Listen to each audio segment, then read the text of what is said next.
1절에서부터 20절 말씀입니다. 에베소서 6장 18절에서부터 20절. 자, 제가 읽도록 하겠습니다. 성령 안에서 모든 기도와 간구로 항상 기도하되 모든 성도를 위해 모든 오래 참음과 간구로 그 일에 깨어 있으라. 오늘 오전 제목은 말씀 제목은 성령 안에서 기도하라입니다. 성령 안에서 기도하라. 자, 우리는 지난 시간까지 영적 전쟁을 승리하기 위한 하나님의 전신갑주에 대해서 살펴보았습니다. 그리고 우리 마지막으로 그 전신갑주 다음에 유일한 무기인 성령의 검, 곧 하나님의 말씀에 대해서도 우리 살펴봤습니다. 자, 오늘은 이 성령님의 그 성령의 검이 녹슬지 않게 해주는 것에 대해서 한번 보겠습니다. 우리 하나님의 말씀은 그 나를 갈지 않아도 되는 완전한 검과 같은데, 왜냐하면 이 성령이 그 말씀 안에 들어있기 때문이에요. 여러분, 성령은 성경에 보면 이제 기름 부음과 연관을 시킵니다. 하나님께서 우리 이스라엘 민족의 여러 사람의 그런 직분자를 세울 때 바로 이 기름을 붓는 일을 하셨거든요. 제사장, 왕, 예언자, 이 세 직분자들을 임명할 때 바로 소나 양의 그 뿔을 이제 파내고 거기다가 기름을 부어서 그것을 가지고 그들의 임명하는 자의 머리에다가 부었습니다. 자, 이렇게 하는 이유는 백성들과 그 직분자들을 구별하는 의미가 있었습니다. 자, 이제 신약 시대에 와서 우리들은 모두가 제사장이고요. 또 한편으로 또 왕과 같은 그런 왕은 되지 않았지만 왕의 자녀들의 그런 입장에 있습니다. 그리고 예언자는 아니지만 또 예언자의 역할을 우리가 또 하고 있습니다. 말씀을 선포하고 전하는 일을 우리가 하면서 이 세상을 살아갑니다. 왜냐하면 우리 안에는 바로 성령님께서 계시기 때문이에요. 기름 부음을 우리 영에다가 받았습니다. 그리고 우리는 다른 사람들과 구별되는 사람들이에요. 이 세상 사람들과 구별된 무리가 바로 성도고 교회입니다. 그래서 우리는 우리 안에 계신 그 성령님으로 인해서 구별된 삶을 살아갈 수 있게 된 겁니다. 우리의 힘으로는 할 수 없어요. 그러나 성령께서 함께 하십니다. 올 한 해 우리가 성령의 하나 되게 하심을 힘써 지키자는 이 제목을 가지고 표를 가지고 우리가 살아왔습니다. 성령께서 우리를 지금까지 인도하셨다고 저는 확신하고 있습니다. 그리고 여기 모인 이유 자체도 또 모이게 한 그 원동력 자체도 성령님이시라는 것을 저는 믿고요. 또 성령님이 우리의 이 말씀, 주신 말씀으로 인도해 주셨다고 저는 믿습니다. 우리 성령님께서는 한번 거주하시면 이제 떠나지 않습니다. 구약 시대에는 성령님이 들어왔다 나갔다 했던 걸로 보여져요. 그러나 이제는 아닙니다. 이제는 예수님께서 약속하셨어요. 영원히 떠나지 않으시겠다. 그 성령님께서. 그러므로 그 성령님의 다른 이름이 위로의 영입니다. 위로의 영. 왜 위로가 됩니까? 하나님의 영께서 들어오셔서 떠나지 않으시니까 이제는. 자, 그래서 우리가 이제 그 성령님께서 주시는 이 영의 양식을 먹고 살아갈 수 있음으로 인해서도 또 위로의 영이 바로 성령님이신 겁니다. 자, 그러므로 우리 성도는 이제 옛 것들이 다 지나간 존재입니다. 바로 새로운 피조물이에요, 우리는. 새로운 피조물이 이제 하나님의 말씀을 가지고 살 수 있도록 기름과 같은 그 역할, 그 윤활유와 같은 역할을 하는 것이 성령님이십니다. 자, 성령님은 우리의 성령 안에서 거하시고 또 우리에게 모든 생각하는 것들, 또 우리가 삶의 일을 결정하는 것들에 대해서 주님의 뜻이 무엇인지 우리가 이해할 수 있도록 또 분별할 수 있도록 해주십니다. 자, 우리가 성령 안에서 이 세상에서 구별하신 이 하나님의 아버지의 그 뜻과 목적대로 우리가 또한 살아갈 수 있습니다. 또한 우리를 구속하신 그 예수님의 모습, 그 모습을 우리 또 성령 안에서 닮아갈 수 있습니다. 자, 우리 성령 안에서의 이 기도와 간구가 얼마나 우리의 영적인 또 전쟁에서 우리를 완전한 승리로 이끄는지를 보여주십니다. 여러분, 우리 오늘 17절과 18절이 사실상 떨어져 있는 것이 아니라 이 소제목 때문에 떨어지는 것처럼 보이지만 연결되어 있어요. 우리 영어 성경에 보면 예, 이 콜론으로 세미콜론이죠. 예, 이거로 붙여져 있습니다. 그러니까 연결된 거예요. 이게 하나의 접속사이기 때문에 17절과 18절이 연결됩니다. 그래서 계속 영적 전쟁에 우리의 필요한 것들이 쭉 봤는데 그 중에 마지막으로 필요한 것이 무엇인지 가르쳐 주는 거예요. 그게 바로 성령 안에서 기도하는 겁니다. 자, 우리 구약 시대로부터 이 신약 시대까지 이 세상으로부터 구별돼서 새로운 피조물로 살아왔던 사람들 한번 보세요.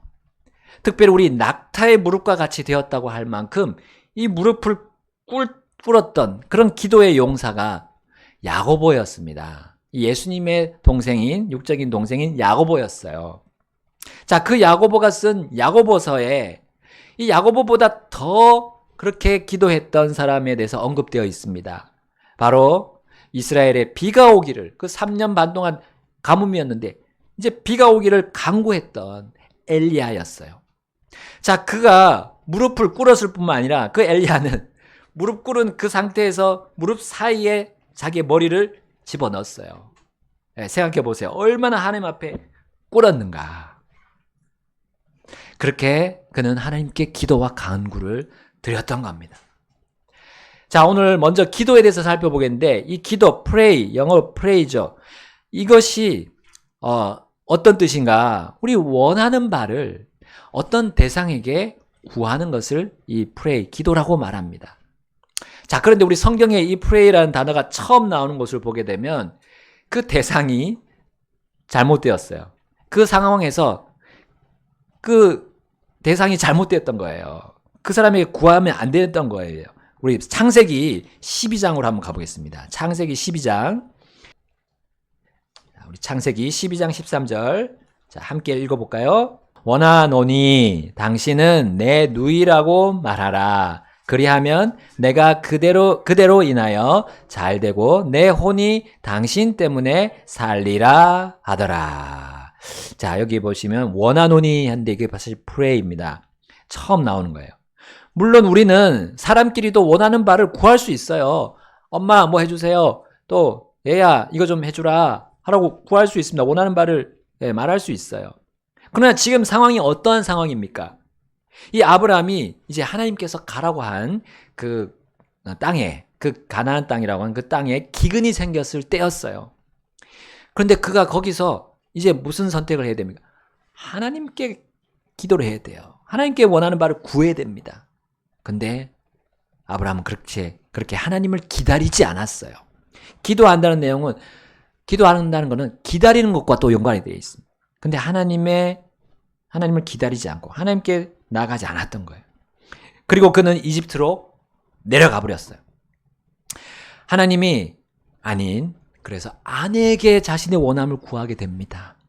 내가 당신에게 원하는데 당신은 이집트 사람들에게 내 아내라고 말하지 말고 내 누이라고 말해줘 라고 했던 거예요.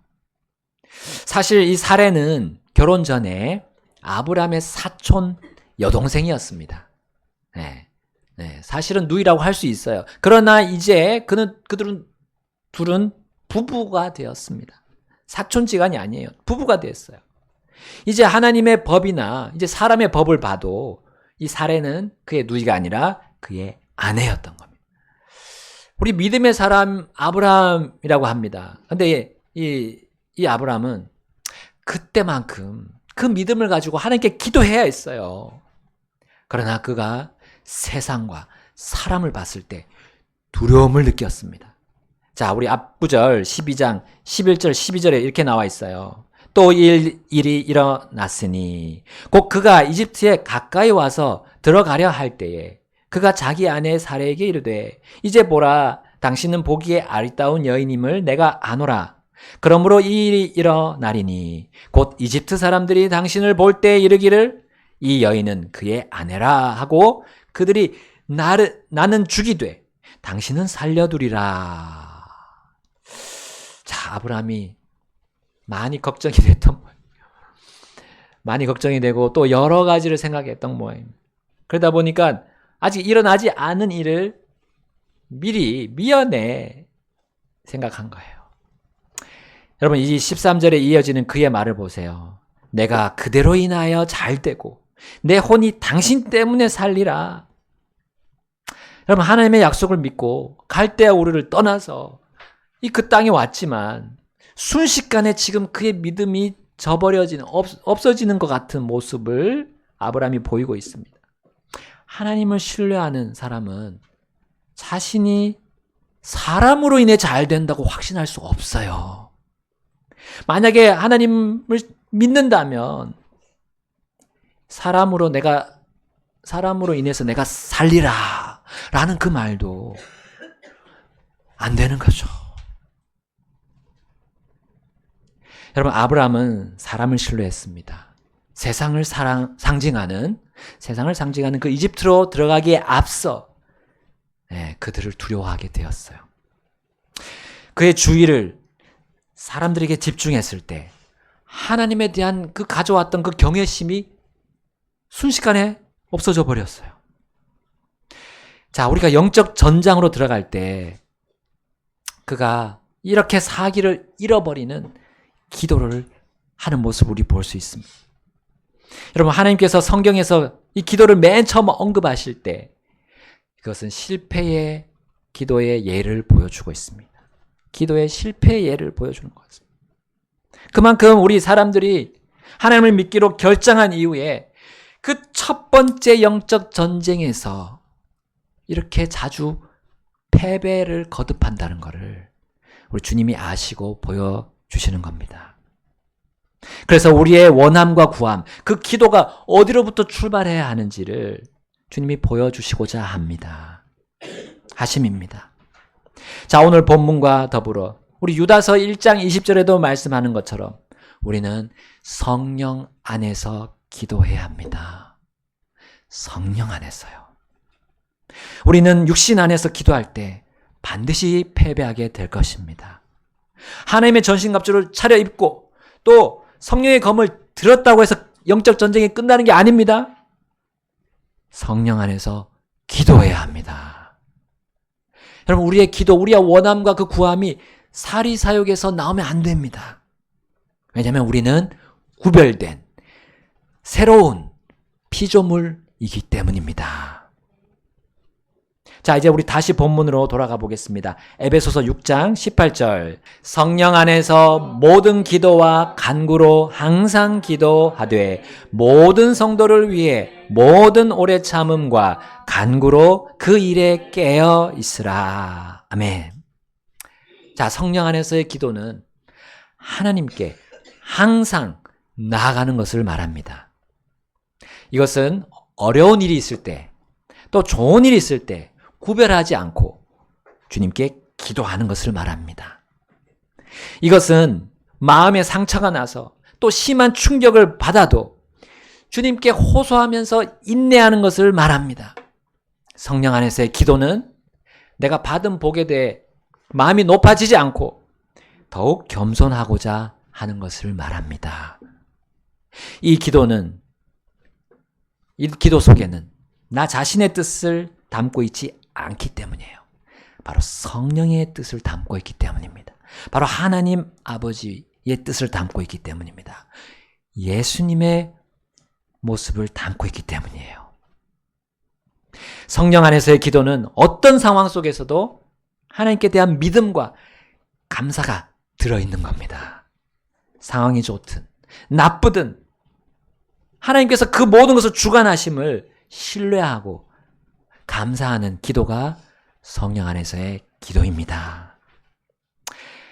자, 그러나 반대로 육신 안에서의 기도는 무엇입니까? 내 자신이 하고 싶은 것, 내 자신이 또 원하고 싶은 것만을 구하는 거예요. 위급할 때, 힘들어질 때, 견디기가 벅찰 때 막 안달해서 정신이 사나워지는 것을 말합니다.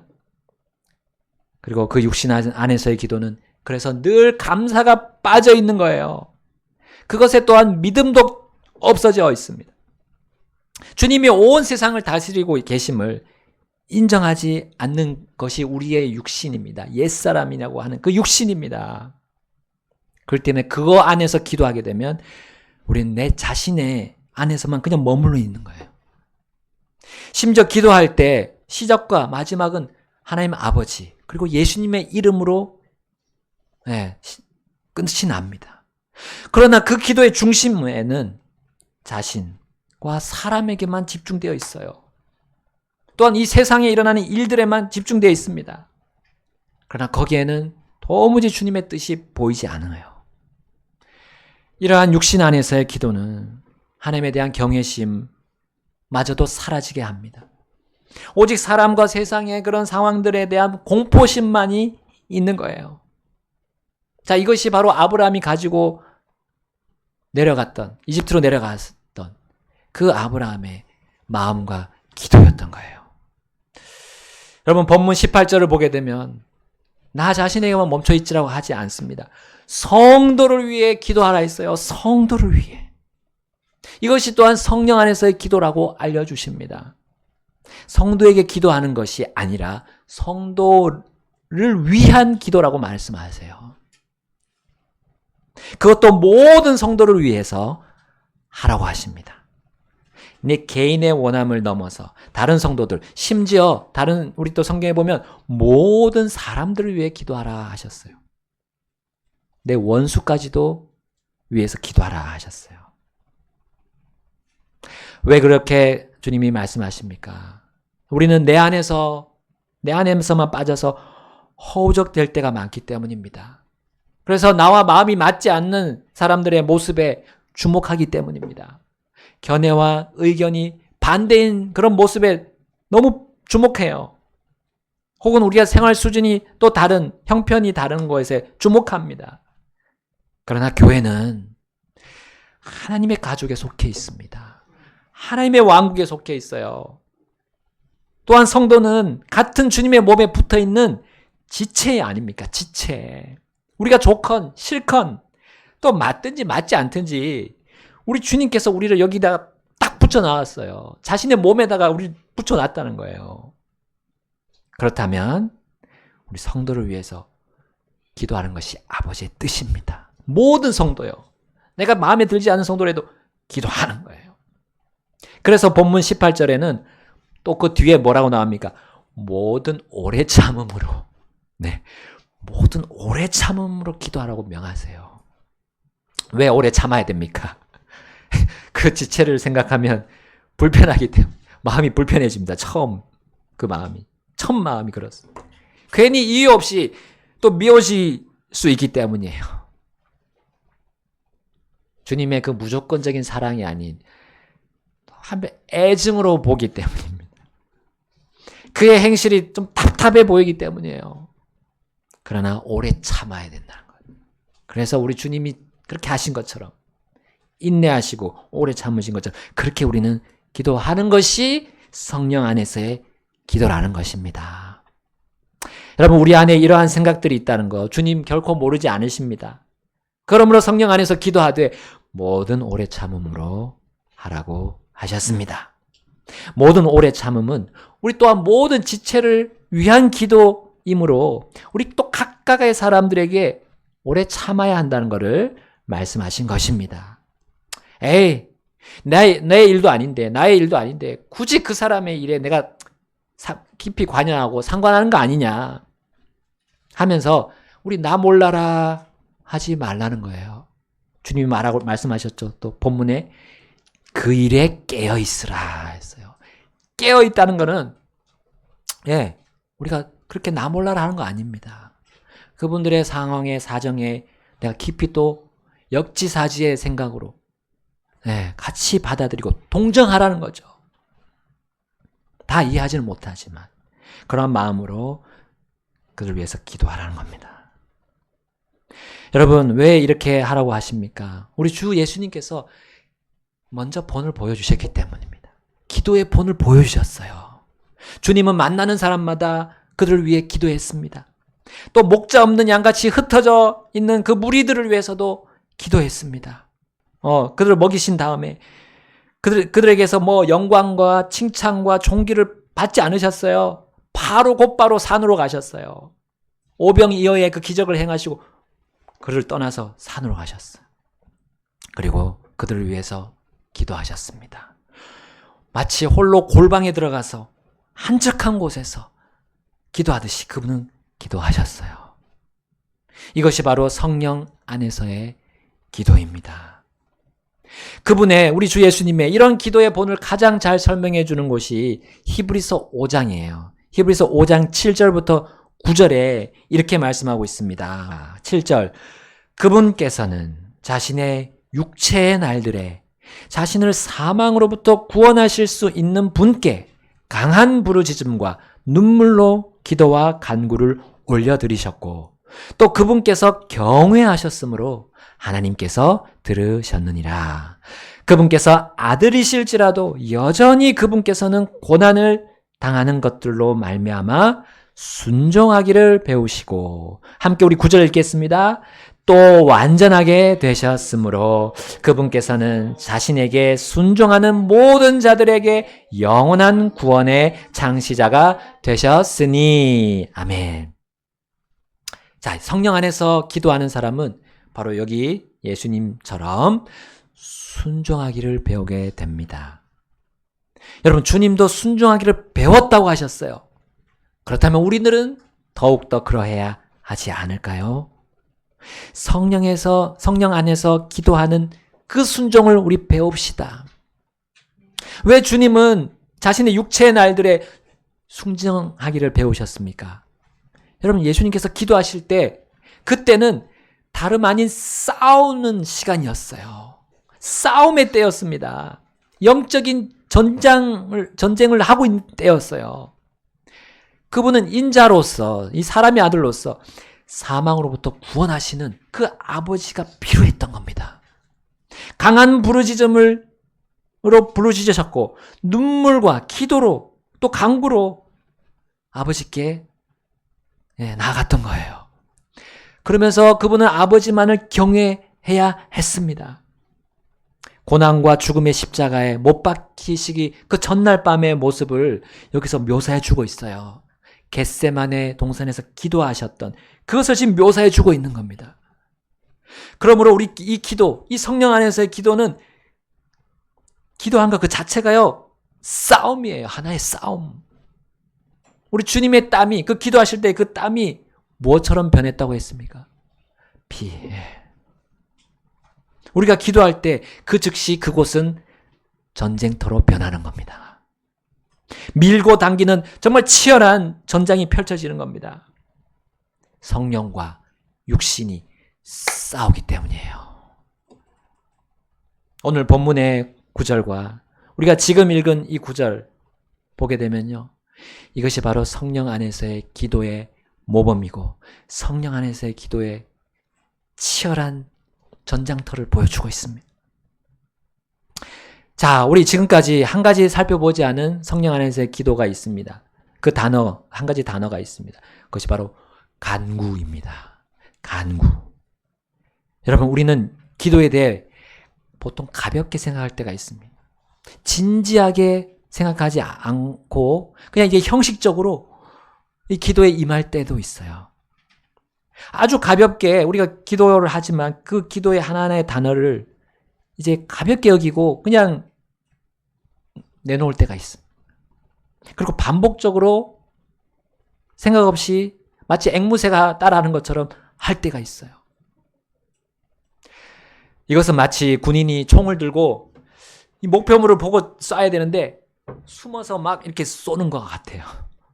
로마 군인이 방패를 하고 있는데 방패를 이제 들고 앞을 제대로 보지 않고 그냥 숨어서 이렇게 칼질하는 것 같아요. 그러한 총알과 그러한 검은 허공으로 날아가는 겁니다. 맞출 수가 없어요. 적을 맞출 수가 없어요. 이러한 허술한 기도를 주님은 경계하라고 바로 여기 간구라는 말을 집어넣으셨어요. 간구. 여러분, 우리 기도할 때 간구해야 됩니다. 우리 말로는 간절히 구하는 거라고 표현이 됩니다. 간구.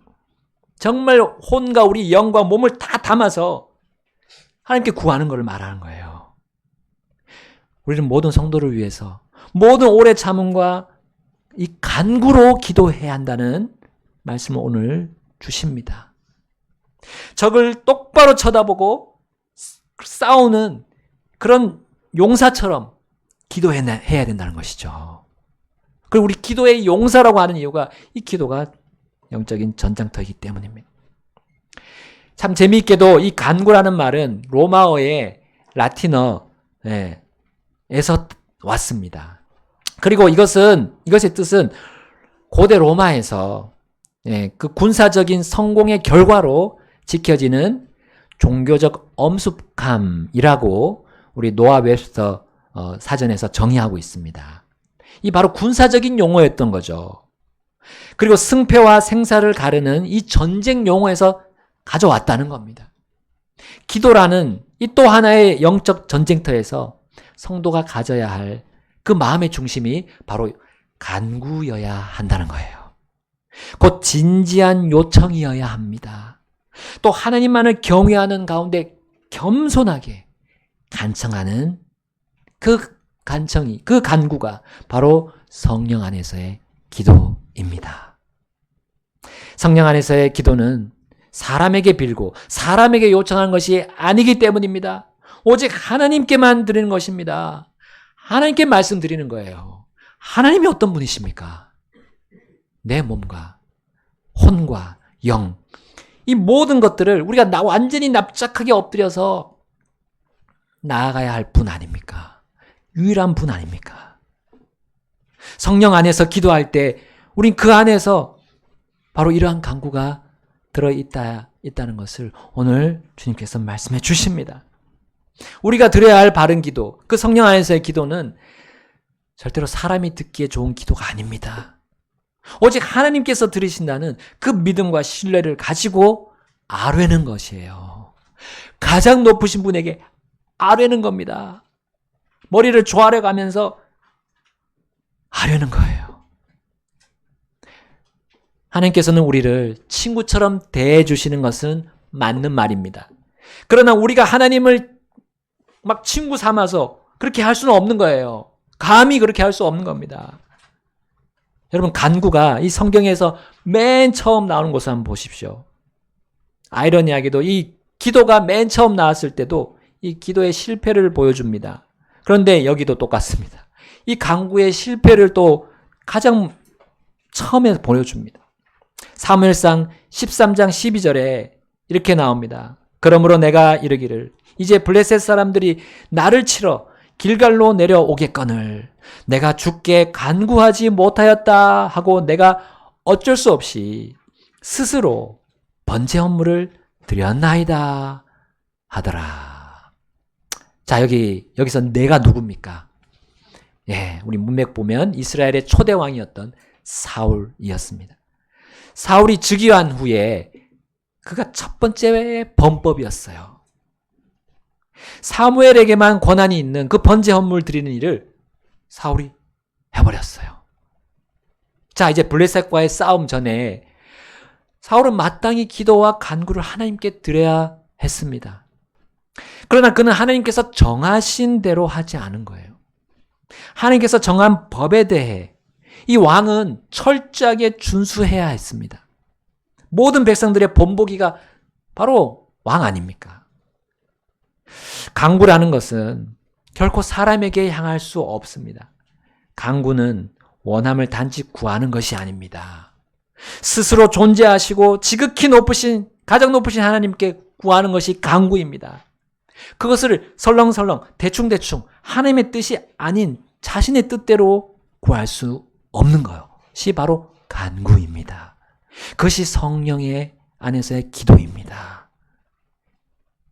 그런데 그렇게 하게 되면, 이 사울의 한 것처럼 하게 되면 육신의 기도가 됩니다. 육신의 욕심을 위한 기도가 돼요. 정욕에 쓰려고 잘못 구할 때 우리 하나님이 들으신다고 하셨습니까? 듣지 않으신다 했습니다.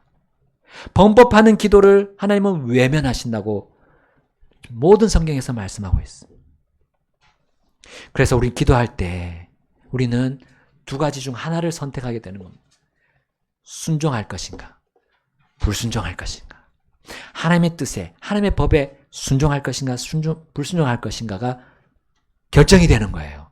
바로 기도할 때 그렇습니다. 우리가 어떤 원함을 구할 때 그렇습니다. 사울은 순종이 아닌 불순종을 택했습니다. 그는 간구라는 이름만을 얘기했어요. 그러나 그것은 빛 좋은 개살구였던 거예요. 법을 어긴 자가 어기지 않았다고 변명하는 것이었어요. 자신의 불순종이 드러났을 때 그는 핑계와 함께 남 탓을 했습니다. 사무엘이 늦게 왔어요. 네, 올 때까지 기다려야 되죠. 하나님을 기다려야 되죠. 아무리 급해도 하나님이 함께 하신다는 걸 믿음으로 신뢰하며 기다려야 했습니다. 하나님이 주지 않은 권리를 그가 사용하고 말았어요. 이로 인해서 사울은 자신의 왕권이 자신의 아들이 아닌, 자신의 집안이 아닌 이제 다른 사람, 다른 집안으로 넘어가는 일을 겪게 됩니다. 사울은 단 한 번의 기도의 실수로 이렇게 큰 저주의 결과를 받아야 했어요. 여러분, 기도하는 거, 이 간구하는 게 얼마나 무거운 것임을 우리는 여기서 볼 수 있습니다. 물론 지금은 은혜의 시대라고 불립니다. 하나님께서 오래 참아주시는 시대이기 때문입니다. 주님께서 우리의 기도 생활을 보신다면 우리 주님이 얼마나 자신의 그 분노를, 진노를 참고 계신다는 거 우리 각자도 알 수 있지 않습니까? 여러분, 우리는 그러므로 강구 없이 가벼운 기도하는 거, 우리 그런 생각을 버려야 합니다. 그것은 결국 스스로 나 자신을 망치는 것이기 때문입니다. 정리하겠습니다. 우리는 오늘 기도가 얼마나 중요한 것임을 보았습니다. 영적 전쟁의 승패를 가른다는 것을 보았습니다. 그리고 우리의 인생의 생사까지도 가를 수 있다는 걸 보여주셨습니다. 우리가 현재 죽음에서 산 자로 정말 살고 있습니까? 죽음에서 일어난 자로 우리는 삶을 살고 있습니까? 예수님이 우리를 구원해 주시고 이제 우리가 하나님의 자녀가 되고 새로운 피조물이 된 정말 살아있는 자로 우리 살기를 원하십니까? 그러면 성령 안에서 기도하십시오. 우리가 육신 안에서 만약에 기도한다면 산 자임에도 불구하고 죽은 자처럼 지내게 될 것입니다. 성령 안에서 기도와 간구로 우리 모든 성도님들을 위해 기도해야 합니다. 그래야 우리가 착용하고 있는 이 전신갑주 그리고 성령의 검이 제 기능을 발휘하게 될 것입니다. 성령 안에서의 기도는 깊은 진지함이 담겨 있어야 합니다. 여러분, 그 진지함은 그냥 조용하고 차분한 것만을 말한 것이 아닙니다. 하나님이 얼마나 높고 위대하시고 거룩하신 분임을 믿는 것이 그 진지함이에요. 또한 벌레같이 미약하고 천한 나를 받으시는 인자하신 분이 하나님이심을 신뢰하는 것이 그 진지함 속에 들어있는 겁니다. 우리가 성령 안에서 이렇게 기도하고 간구하기를 주님이 원하십니다. 이 시간 주님 앞으로 나가셔서 우리가 그러한 기도, 이 성령 안에서의 기도를 함으로 올해를 마무리하고 내년을 시작하는 시간이 되기를 주님이 원하십니다. 다 같이 기도하면서 간구드리면서 결단하겠습니다.